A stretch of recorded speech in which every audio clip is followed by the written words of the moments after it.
Les matins de France Culture, Guillaume Erner. De la pandémie à la guerre en Ukraine, du terrorisme à la crise écologique, quel récit produire sur notre temps? Comment dire l'indicible lorsque surviennent les catastrophes et que les grands récits s'écroulent?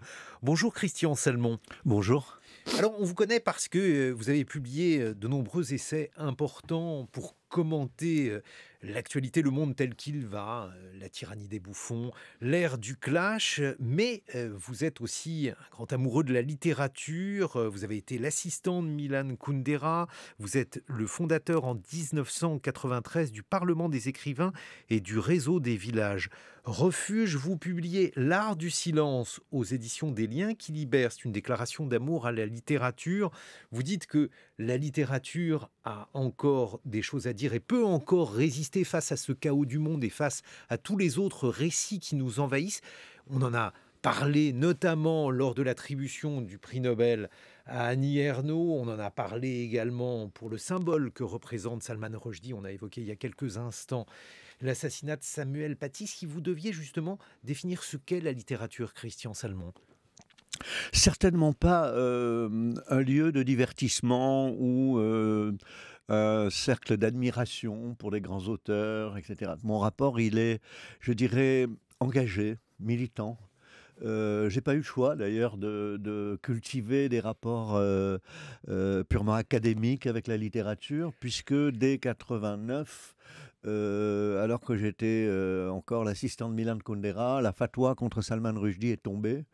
Ce qui m'a amené, avec d'autres, à créer ce Parlement international des écrivains, parce que derrière la fatwa contre Salman Rushdie, il y avait une multitude de fatwas en Algérie, en Iran, en Afghanistan, qui s'abattaient non seulement sur les écrivains, mais sur tous ceux qui faisaient usage de l'art, que ce soit la musique, que ce soit le cinéma, que ce soit la littérature.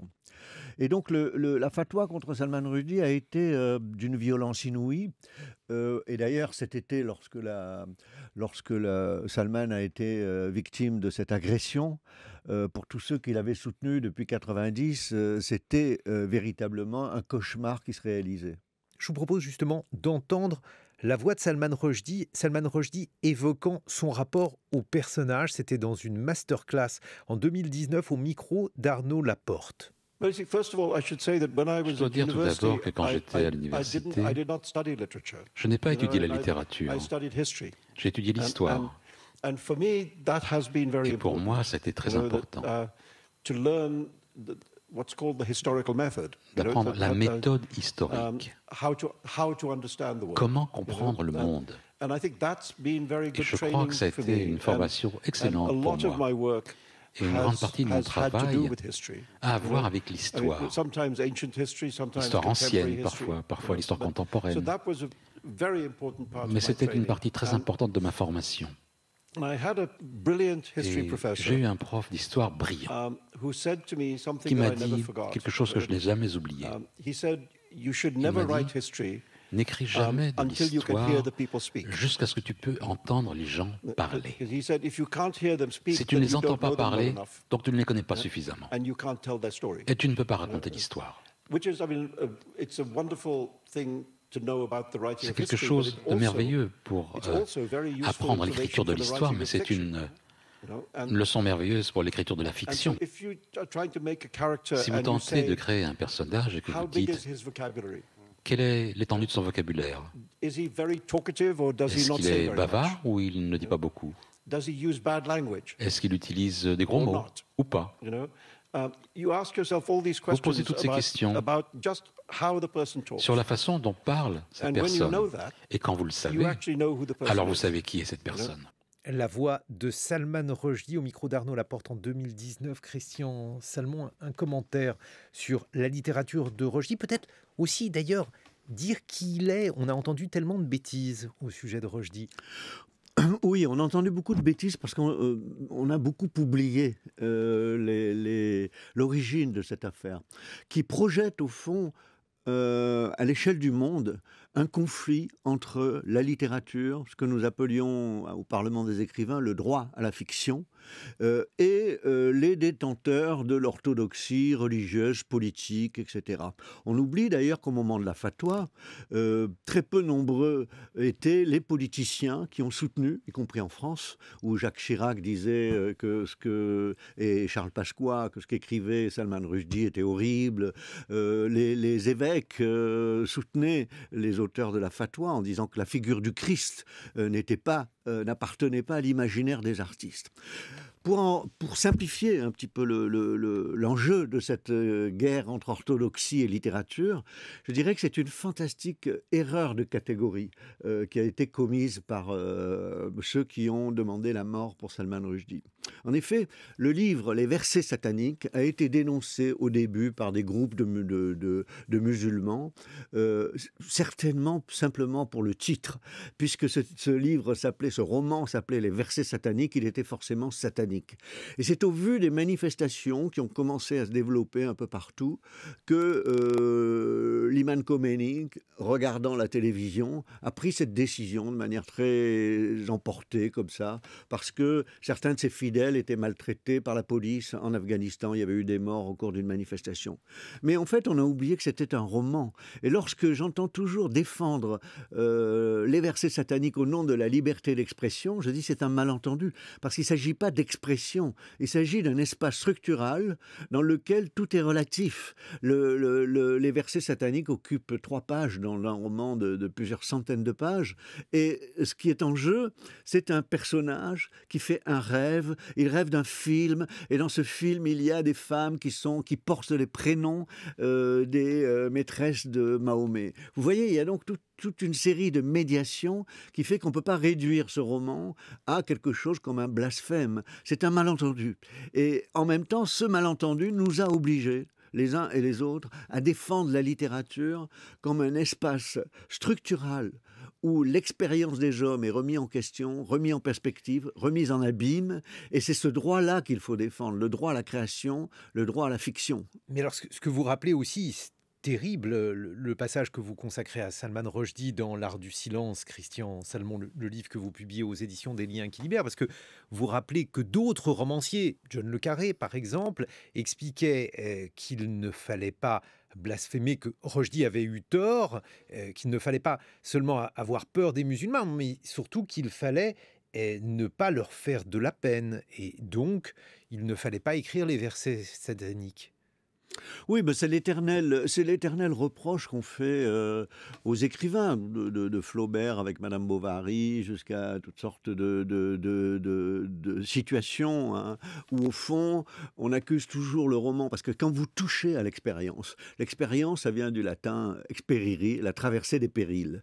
Donc le roman est ce lieu d'expérimentation de l'expérience, c'est-à-dire comment on traverse les périls, comment on affronte les difficultés, comment on affronte les crises qui traversent l'humanité. On va en reparler parce que c'est le sujet de cette rentrée, hein, l'hypercrise actuelle, et comment l'aborder, comment la traiter.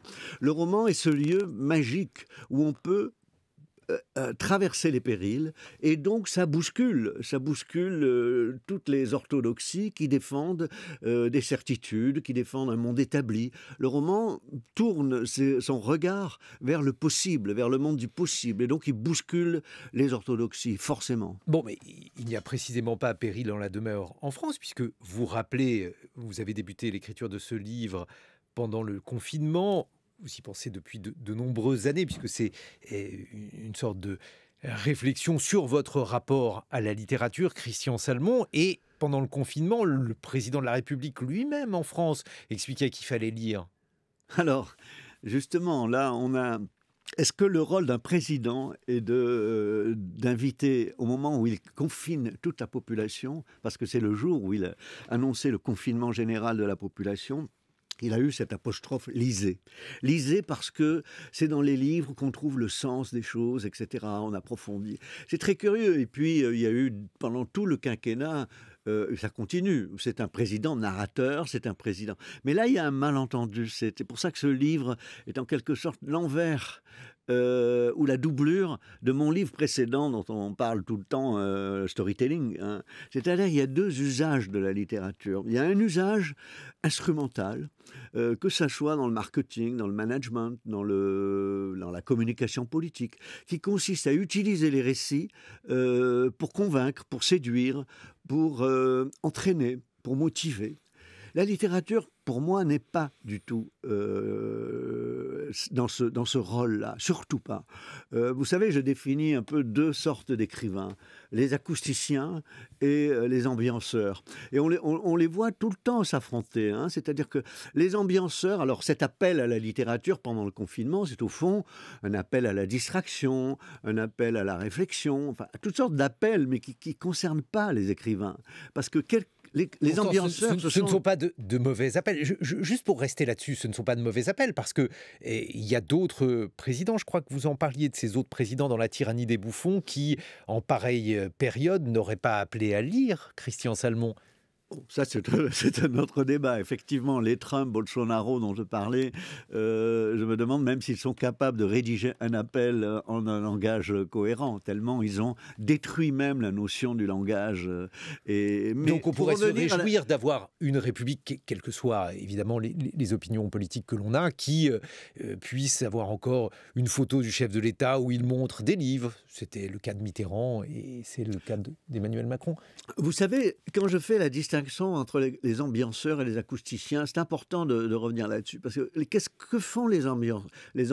Les ambianceurs racontent des histoires miroirs dans lesquelles les gens peuvent se reconnaître. C'est-à-dire qu'il y a un effet de distraction que nous partageons tous quand nous regardons les séries télé. Il y a une sorte de narratomanie, je dirais. C'est un peu les musiciens sur le pont du Titanic, les ambianceurs. Hein, c'est-à-dire que le bateau coule, mais on continue à danser, on nous raconte des histoires. Les acousticiens, ce sont ces écrivains qui ont une attention auditive hyper perfectionnée. Ils sont capables de déceler les risques, les crises à l'avance. C'est pour ça qu'on peut lire aujourd'hui un Kafka, ce que je raconte dans L'Art du silence, qui, dans Le Château, fait surgir la notion de distanciation que nous avons tous pratiquée pendant le confinement et pendant la pandémie. Le Château est une sorte de monde livré à la distanciation. Un siècle après, on peut le lire comme ça. C'est-à-dire les acousticiens sont des gens qui sont à l'écoute de ce qui se... c'est pour ça que l'art du silence aussi, hein, tout ce qui se joue sous la surface. Un peu, je ne sais pas si vous vous souvenez de ce film Le Chant du loup, hein, où il y a des spécialistes des sous-marins qui écoutent les vibrations. Pour essayer de savoir quels sont les bâtiments qui sont à la surface ou d'ailleurs dans l'eau et essayer d'en déterminer la nature. C'est ça, exactement. Donc le rôle de l'écrivain, et là on l'a senti parce que vous parlez du confinement, le confinement ça a été justement une expérience unique, le confinement de toute la population mondiale. Quand Kafka disait « l'histoire universelle est enfermée dans les chambres », cette phrase m'est revenue à l'esprit alors que j'étais moi-même enfermé dans mon appartement. C'est-à-dire qu'on échangeait par WhatsApp avec une amie au Kazakhstan ou à New York ou en Amérique latine qui vivait la même expérience, c'est-à-dire une expérience à la fois très intime, on était seuls dans nos appartements, mais en même temps très sociale et très mondiale. Et c'est cette crise intimement mondiale qui a façonné nos perceptions. Et donc on s'est tourné vers la littérature comme on se tourne toujours vers la littérature à chaque crise. On va trouver, au fond, des modèles de réflexion, des modèles de perception qui correspondent à ce qu'on est en train de vivre. Comment élaborer cette crise du rapport à son propre corps, du rapport aux autres, du rapport à la solitude? La littérature apporte des réponses à ça. Pourquoi ne peut-on pas les trouver? Pourquoi ne pourrait-on pas les trouver, je ne sais pas, dans les séries, puisque on voit bien qu'il y a aujourd'hui concurrence en termes de temps de cerveau disponible. Beaucoup de gens qui disaient jadis... passent leur temps aujourd'hui à visionner des séries. Est-ce qu'il y a une différence de narration? Est-ce que vos ambianceurs et vos acousticiens, on les retrouve à l'image, Christian Salmon? La majorité des séries est quand même le résultat d'un produit très formaté. C'est-à-dire que la durée, le jeu des conflits et de leur résolution, en fin d'épisode, l'événement qui relance la tension, le fameux suspense ou la tension narrative, tout ça contribue à faire des séries, non pas forcément de mauvais produits de divertissement, mais qui n'ont pas la même fonction que la littérature. Pourquoi on parle du silence?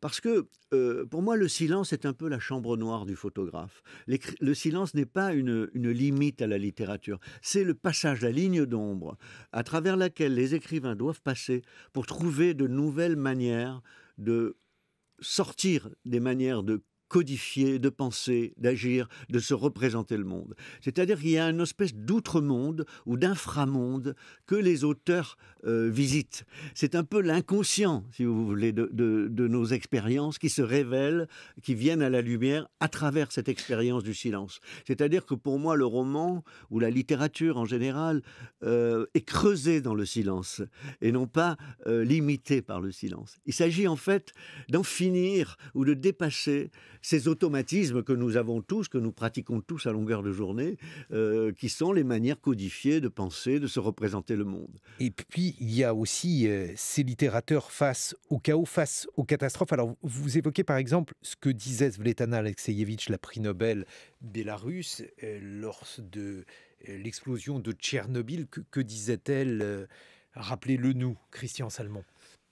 Oui, vous savez, à la fin des années 90, j'avais organisé un débat avec Svetlana Alexievitch, qui était, on l'a oublié, en résidence en ville-refuge à Suresnes, après avoir été en Italie. On l'avait accueillie parce qu'elle avait souffert justement des radiations de Tchernobyl. Elle avait des problèmes de santé. Et donc j'avais organisé un débat entre elle et Paul Virilio. Ce débat était intitulé... Le philosophe Paul Virilio. Oui, Paul Virilio, le théoricien des catastrophes, qui a d'ailleurs avait fait une exposition à la Fondation Cartier, dont on peut retrouver des traces sur Internet, où on le voit dialoguer avec Svetlana. Ce dialogue s'intitulait « Récit de la catastrophe, catastrophe du récit ». Et Svetlana, je la cite dans le livre, racontait que le soir de l'explosion, même les scientifiques étaient parfaitement informés des dangers des radiations, étaient avec leurs enfants au balcon, parce que l'explosion avait produit une lumière, éclairé la végétation se développer d'une telle façon que c'est un spectacle d'une beauté incroyable. Et elle disait, le mal peut être beau, ce paradoxe incroyable. Et donc nous sommes, nous les écrivains, confrontés à l'indicible. Comment justifier, comment expliquer que le mal peut être beau? Donc il nous manque les mots de la catastrophe. Quand j'entends aujourd'hui, par exemple, une anthropologue comme Nastasia Martin, qui publie un livre que j'ai chroniqué. Vous avez reçu au matin. Oui, que j'ai chroniqué dans Slate, à l'Est des rêves. C'est extraordinaire la manière dont elle dit nous n'avons pas de récit pour affronter la catastrophe climatique. C'est-à-dire qu'au fond, la catastrophe, parce que est la limite et l'enjeu qui est opposé à la littérature, qui est proposé à la littérature. Christian Salmon, on se retrouve dans une vingtaine de minutes. On va évoquer Annie Ernaux, la prix Nobel de littérature. Vous allez nous dire justement en quoi elle correspond avec cette conception de la littérature dont vous défendez l'importance dans votre dernier livre, L'Art du silence, aux éditions des Liens qui libèrent. On va continuer à en parler de l'art du silence.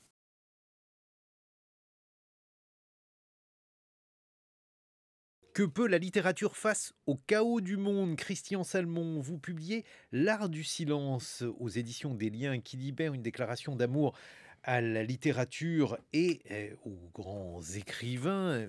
Une galerie de portraits qui va de Volodine à Kundera, où vous évoquez ce que l'on peut apprendre avec la fiction, ce que seule la fiction peut faire. On vous doit de nombreux essais, notamment un essai qui m'avait paru particulièrement pertinent, L'ère du clash, où vous évoquiez le rôle du clash en politique, et c'est un peu aujourd'hui ce à quoi on assiste chaque jour. Ce clash a véritablement conservé tout son pouvoir, Christian Salmon. Oui, ben on a beaucoup parlé des quarts de langage à l'Assemblée nationale, justement, ces derniers temps. C'est devenu un petit peu... ça relève, en fait, d'un déplacement de la scène du débat public. Pendant très longtemps, les assemblées nationales, le Sénat, etc., et dans tous les pays, étaient le lieu du débat public. Et puis, ce débat s'est déplacé de cette scène à la scène médiatique, les talk-shows à la télévision, et puis surtout les réseaux sociaux. Et sur ces scènes-là, ce n'est pas l'argumentaire, ce n'est pas l'organisation du débat, le fait qu'on a un temps de parole, qu'on a une succession de prises de parole, on doit être inscrit, on a droit à temps, etc. C'est au fond la capacité à transgresser, à parler plus fort que les autres, qui fait qu'on va être écouté, retweeté, que les algorithmes vont repérer vos interventions. Et tout ça fabrique au fond une nouvelle économie du discours. Parce que c'est le discours transgressif, c'est le discours violent qui s'impose par rapport au discours rationnel, au débat public, etc. Vous savez, un des grands spécialistes des réseaux sociaux disait aujourd'hui ce qui attire l'attention, c'est ce qui frappe les yeux, ce qui frappe l'attention des gens.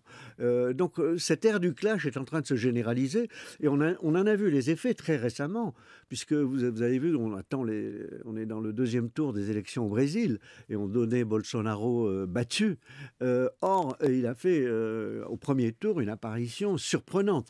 Et pourquoi ? Parce qu'il manipule les réseaux sociaux, comme j'en parlais dans le livre sur la tyrannie des bouffons. C'est-à-dire que tous ces populismes, j'aime pas trop le mot populisme, mais disons pour aller vite, de Trump à Bolsonaro, des Italiens dont on parlait tout à l'heure, etc., travaillent avec une figure bouffonnesque un peu, qui caricature le débat, qui attire l'attention par ses excès, et les ingénieurs du chaos dont parle Giuliano d'Ampoli, c'est-à-dire ces informaticiens qui organisent l'orchestration de ces éclats, de ces excès, dans les réseaux sociaux. Tout ça fabrique évidemment cette ère du clash. Mais alors, est-ce que ça signifie que dans ce monde-là, les littérateurs sont là plutôt justement pour faire du silence, pour susciter un espace qui n'est plus contaminé par le bruit que vous évoquez, Christian Salmon ? Oui, absolument. C'est le rôle de la littérature d'imposer, je dirais, un autre diagramme, une autre syntaxe, pas seulement des histoires, comme on le croit souvent, mais un autre langage. C'est-à-dire que face à ce chaos discursif, face même à cet espace, l'ère du clash détruit ce que j'avais appelé avant le storytelling, c'est-à-dire les usages stratégiques du récit pour convaincre, séduire, etc. L'ère du clash interrompt ça. On se retrouve dans la situation dont parlait Adorno après la Deuxième Guerre mondiale, quand il disait « Nous vivons une suite de chocs intemporels. Il n'y a plus de récit possible dans cette succession de... » C'est aussi ce que Freud avait diagnostiqué sur le caractère traumatique. Hein, c'est-à-dire que lorsque l'expérience est trop violente et frappe les individus, il n'y a pas de recours narratif. Et donc on a aujourd'hui une sorte de défi narratif, j'emploie cette expression, et même de désespoir narratif, hein, face à la succession de chocs, crise climatique, crise financière, crise géopolitique avec la guerre en Ukraine. On est soumis à un bombardement de crises pour lesquelles on n'a pas forcément le ressort narratif, c'est-à-dire la manière de les traiter, de les comprendre, de les articuler.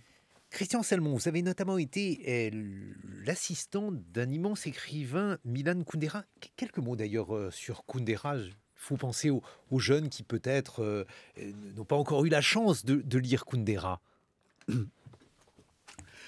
Je crois que Milan Kundera a été peut-être l'un des premiers à développer une théorie du roman, puisque dans son livre, dans son essai, son premier essai, L'art du roman, auquel j'ai participé en réalisant 2 entretiens avec lui sur l'art de la composition, il a été un des rares et un des premiers romanciers à développer une conception de la littérature détachée du récit. Dans un autre de ses essais, Le Rideau, il parle de la tyrannie de la story. Et vous voyez, c'était avant que j'écrive le livre sur storytelling. C'est-à-dire qu'il expliquait comment ces grands ancêtres qui sont pour lui Sterne, Diderot, cette littérature du XVIIIe siècle qui précède la littérature du XIXe siècle, une littérature de la représentation, du réalisme, du naturalisme, cette littérature-là fonctionne en contournant l'obligation du récit, la tyrannie de la story. Mais c'est étonnant parce que pourtant, dans La Plaisanterie, il raconte une histoire, l'histoire d'un homme qui envoie une carte postale, laquelle est interceptée par la censure d'un régime communiste autoritaire qui va le conduire en camp. C'est une histoire, c'est une fiction. Oui, mais l'histoire n'est pas centrale dans les romans de Kundera. C'est-à-dire que l'histoire est sans cesse relativisée par l'ironie. Par exemple, cette scène de la carte postale, elle est racontée par plusieurs narrateurs. Il y a plusieurs chapitres qui racontent cette histoire avec des angles différents. Il y a donc l'ironie qui est très présente dans les romans de Kundera. Il y a aussi le mélange de la méditation, ce qu'il appelle la méditation, et de la narration, c'est-à-dire une sorte d'essai romanesque qui réfléchit, qui repose des questions sur l'expérience plutôt que de la débiter en quelque sorte pour soi. Et puis, il y a quelque chose de très curieux, singulier chez Kundera, surtout quand on est journaliste et qu'on a l'habitude d'interviewer des auteurs. Christian Salmon, c'est que Kundera très vite s'est tu. Il refusait de donner des interviews. On a très peu d'archives où l'on a la voix de Kundera, où il acceptait de répondre à des interviews. Pourquoi ? J'ai été témoin de cette décision de quitter la scène publique, en fait. Se réfugier dans le silence, puisque vous publiez là. Exactement. C'est pour ça qu'il figure dans le livre dont vous parlez. C'était au moment où il a sorti ce roman, L'insoutenable légèreté de l'être, qui a été un succès mondial, qui a transformé complètement sa condition d'écrivain. Il est d'un auteur d'une langue minoritaire, le tchèque. Il est devenu un auteur mondialement connu, et lu et célébré. Et la conséquence, c'est qu'il était complètement envahi de demandes, submergé par les demandes des journalistes. Sa condition a changé. D'un coup, il y avait une pression médiatique sur lui. Et on discutait de ça, comment faire. Et d'ailleurs, j'en parle dans l'introduction de l'entretien que j'ai fait avec lui pour la Paris Review, où il m'avait répondu, je lui avais dit, comment vous ressentez cette pression ? Il me disait, j'ai une overdose of myself. Je suis intoxiqué par moi-même d'entendre tout ça.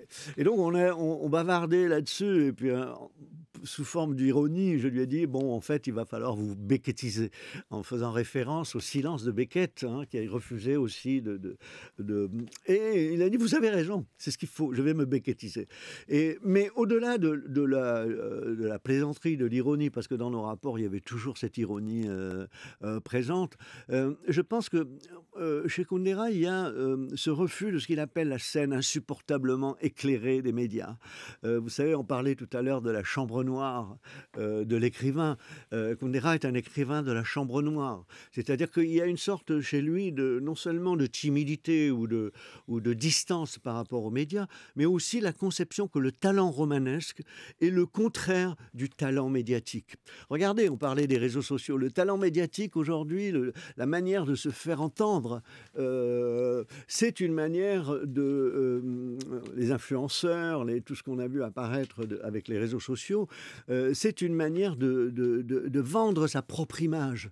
Et pour Kundera, le talent romanesque, c'est celui de s'effacer derrière un monde, ce monde qu'on compose, qu'on crée, qu'on donne à voir. C'est le monde du roman qui compte plus que la personne du romancier. Justement, le monde du romancier, le monde de la romancière, ça a été la grande nouvelle la semaine dernière, l'attribution du prix Nobel à Annie Ernaux. Je vais vous faire entendre cette écrivaine, c'était lors de la parution de son livre « Se perdre » aux éditions Gallimard, comme je crois la totalité de son œuvre. Elle était alors l'invitée d'Alain Weinstein dans l'émission du jour au lendemain sur France Culture.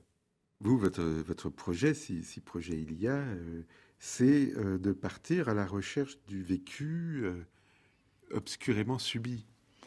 Je crois. C'est recherche de la réalité sociale, la réalité de mes parents, ma propre déchirure sociale.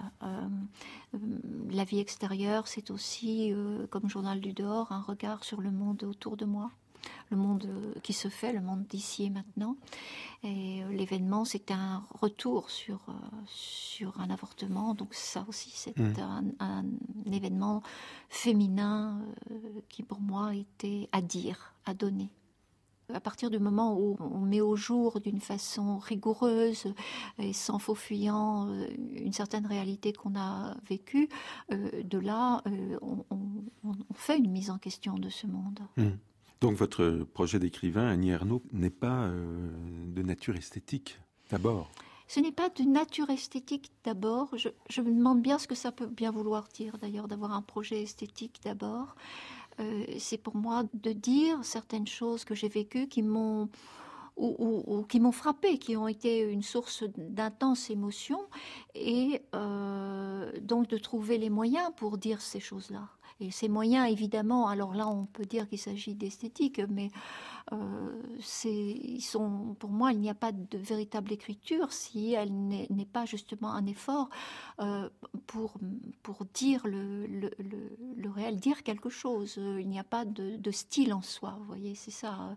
C'est une phrase de Pavese disant le style qui vient avant le mythe personnel, c'est ça la littérature, mais la littérature au sens, le mauvais sens du terme. La voix d'Annie Ernaux, un commentaire, Christian Salmon. Oui, écoutez, d'abord, ce prix Nobel, pour moi, a été une joie immense, parce que c'est un écrivain que je connais. D'ailleurs, je méditais de lui consacrer un chapitre dans ce livre, et puis les délais de parution de l'éditeur m'ont empêché. Donc, elle n'est pas présente dans le livre, mais elle est une représentante éminente de cet art du silence. Pourquoi ? Parce que c'est très intéressant la manière dont, au moment où elle écrit La Place, c'est-à-dire son premier roman, son premier récit, pardon, qui n'est pas un roman, où elle parle de son père, de ses parents, de cette épicerie dans laquelle elle a grandi. Elle me racontait, elle l'a dit à plusieurs reprises, qu'au début, elle voulait en faire un roman. Elle a écrit une centaine de pages et ce roman ne lui convenait pas. Il y avait quelque chose de faux. C'est-à-dire qu'elle importait, selon ses propres mots, dans cet univers très pauvre, très simple, des mots, une culture qu'elle avait acquis à l'université, mais qui était hétérogène à ce monde-là. Et je trouve que c'est extraordinaire la manière dans toute son œuvre, puisqu'après elle a développé tous ses livres sur ce mode-là, qu'on qualifie d'autofiction ou d'autobiographie. Pour moi, ce n'est pas de l'autofiction au sens littéral, parce qu'elle ne raconte pas sa vie, elle raconte la vie à partir du seul chemin qu'elle a, de la seule connexion qu'elle a avec l'expérience, qui est sa propre vie. Mais c'est pas une littérature de la confession. C'est une littérature de l'exposition, c'est une littérature de la méditation de l'expérience. Et pour ça, elle doit, d'où le lien avec le silence, elle doit se priver des moyens que nous célébrons tellement en France, le lyrisme, la richesse du langage, la métaphore. Et en ce sens, c'est une écrivaine un peu kafkaïenne, parce que quand elle expose ce monde souterrain, ce monde qui n'a pas accès aux médias, justement, ce monde qui n'est ni désirable, ni aimé, qui n'a pas de langage. Elle le porte à la lumière avec des moyens qui sont conformes à la pauvreté de langage. C'est ça qui est extraordinaire dans son travail. Bon, mais alors, je ne veux pas opposer deux écrivains parce que ça n'aurait pas de sens, mais on a débuté ce dialogue, Christian Salmon, avec Salman Rushdie. Salman Rushdie, Annie Ernaux, ce sont deux manières presque aux antipodes l'une de l'autre d'envisager la littérature. Absolument. D'ailleurs, dans ce livre, je ne défends pas une esthétique du roman, je défends une expérience du roman. Et dans le cas de ce qui les réunit, par exemple, c'est que le monde de Salman Rushdie, dans les versets sataniques ou dans les enfants de minuit, trouve une résistance. de la part des mollahs, mais aussi des médias, hein, qui ne comprennent pas cette autonomie de la littérature. De même que le prix Nobel, vous savez, il faut en dire un mot, le prix Nobel de Annie Ernaux, c'est la première fois qu'un pays qui reçoit un prix Nobel, normalement c'est une liesse générale, une fierté nationale, suscite une polémique. Alors ça, c'est un point commun avec Rushdie. Est-ce que vous comprenez justement, Christian Salmon, que ce prix Nobel ait pu choquer? Alors déjà, du point de vue littéraire, il y a eu de nombreuses discussions, des polémiques sur le caractère littéraire de la prose d'Annie Ernaux. Vous savez, bon, Annie Ernaux est un écrivain engagé par ailleurs, engagé à gauche. Elle sera d'ailleurs, je crois, dans la manifestation de ce week-end. Mais je pense que ce n'est pas sur la forme d'abord. Absolument. Je pense que ce n'est pas ça qui a été attaqué. Ce n'est pas ça qui est insupportable à une certaine couche de la société. Et qui n'est pas seulement l'extrême droite, hein, qui est aussi un monde culturel, un monde parisien, qui ne supporte pas. C'est le monde. C'est la réalité sociale que Annie Ernaux porte au jour et qui touche énormément de gens. Parce que la réception de ce prix Nobel, c'était extraordinaire. C'est que d'abord, il y a eu une joie incroyable chez les lecteurs et les lectrices. C'était un peu comme si c'était leur prix Nobel, comme s'ils se reconnaissaient dans ce prix Nobel et comme si ce prix Nobel leur rendait justice. Et de l'autre côté, ce mépris social, ce mépris pour cette réalité, c'est-à-dire qu'Annie Ernaux met en lumière des mondes tabous, je dirais. C'est-à-dire, d'abord, il y a non seulement la réalité sociale, mais il y a aussi le monde féminin, le rapport comment elle parle du rapport d'une femme à son désir, comment elle raconte ses passions. Ça, c'est assez insupportable pour certaines couches de la population, mais aussi le fait qu'elle se refuse justement à utiliser la langue dans un usage, je dirais, très académique, très luxuriant, très brillant. Elle choisit la pauvreté du langage. Et c'est grâce à cette pauvreté qu'elle peut libérer des mondes, justement. Bon, mais alors, on peut parler malgré tout un peu, Christian Salmon, de la politique d'Annie Ernaux, puisqu'il y en a évidemment une. Vous avez débuté là aussi ce dialogue en disant, voilà, pour moi, la littérature, c'était un engagement. Elle est engagée. Qu'est-ce que cela peut susciter comme commentaire de votre part? Et c'est ce qui explique aussi en partie, bien sûr, qu'il y ait eu une polémique lors de son attribution du prix Nobel. D'une part, je dirais que son engagement politique est le prolongement de son travail littéraire. C'est-à-dire la défense de ceux qui sont sans défense, la défense de ceux qui n'ont pas donné la parole, parler au nom de ceux qui n'ont pas de langage, ou n'ont pas de parole, ou n'ont pas accès au langage. Mais plus profondément, ce que je voudrais dire, c'est que il me semble que l'engagement d'Annie Ernaux est un engagement littéraire, plus que politique. C'est-à-dire, vous savez, sur l'histoire de l'engagement en France, il y a au fond deux écoles. L'école sartrienne qui dit l'écrivain est celui qui dit le droit pour les autres, qui s'engage sur toutes les causes, la liberté des peuples, etc. Et puis il y a la position de Foucault qu'on appelait l'engagement spécifique, c'est-à-dire que l'intellectuel aurait à s'engager sur les causes qui sont liées à son travail, pour lesquelles il y a une expertise. Eh bien, on pourrait dire la même chose de l'écrivain. C'est-à-dire que l'engagement d'Annie Ernaux, c'est un engagement spécifique. Elle ne dit pas le droit pour les autres sur tous les domaines de la vie sociale. Bon, elle est quand même hostile, par exemple, au fait qu'il y ait l'Eurovision à Tel Aviv. Bon, elle est mais là, il y a une caricature. Vous savez, on l'a accusé d'être antisémite, on l'a accusé d'être islamo-gauchiste, on l'a accusé d'être, je ne sais plus, le prix Nobel Walk. C'est très, très curieux et très intéressant de voir que ce prix Nobel a révélé cette sorte de haine de la littérature. Parce qu'au fond, ce n'est qu'une écrivaine qui travaille depuis 40 ans sur ces sujets, qui n'embête personne, et elle soulève par la nature même, radioactive, je dirais, de son œuvre, cette opposition. Alors on a dit Ernaux versus Rushdie, ça on en a parlé. On a dit aussi Ernaux versus Houellebecq. Qu'est-ce que vous en pensez ? Intéressant cette question, parce que ce que je pense, c'est que le prix Nobel a une fonction de légitimation. Et lorsque, on le sent bien, hein, lorsqu'un prix Nobel, il a une légitimation d'une identité nationale, au fond. C'est-à-dire les nations, lorsqu'un de leurs reçoit le prix Nobel, se sentent légitimés, se sentent accrédités. Et donc, il y a entre le fait de recevoir le prix Nobel, c'est une forme de consécration d'une certaine conception de l'identité nationale. Les deux pôles, Houellebecq, Annie Ernaux, c'est au fond deux conceptions de l'identité nationale.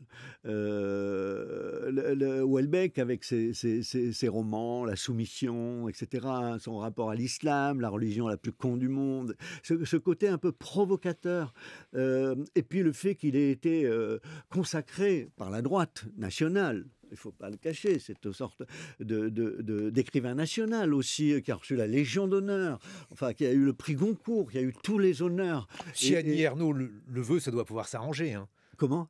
La Légion d'honneur.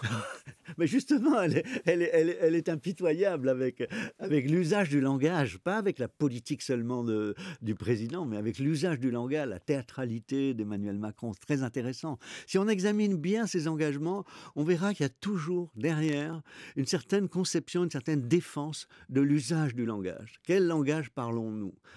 C'est le rôle des écrivains. Et c'est très important qu'ils interviennent dans l'espace public de cette manière-là, en défendant un certain rapport à la littérature, un certain rapport au langage, un certain rapport aux formes, une certaine, j'allais dire dans le cas d'Annie Ernaux, c'est frappant puisqu'on parle tellement de ça en ce moment, une certaine sobriété syntaxique.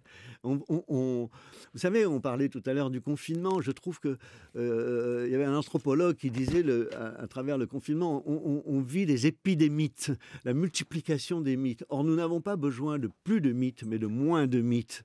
On a besoin de sobriété dans la langue, parce que les choses ne finissent par ne plus rien signifier sinon.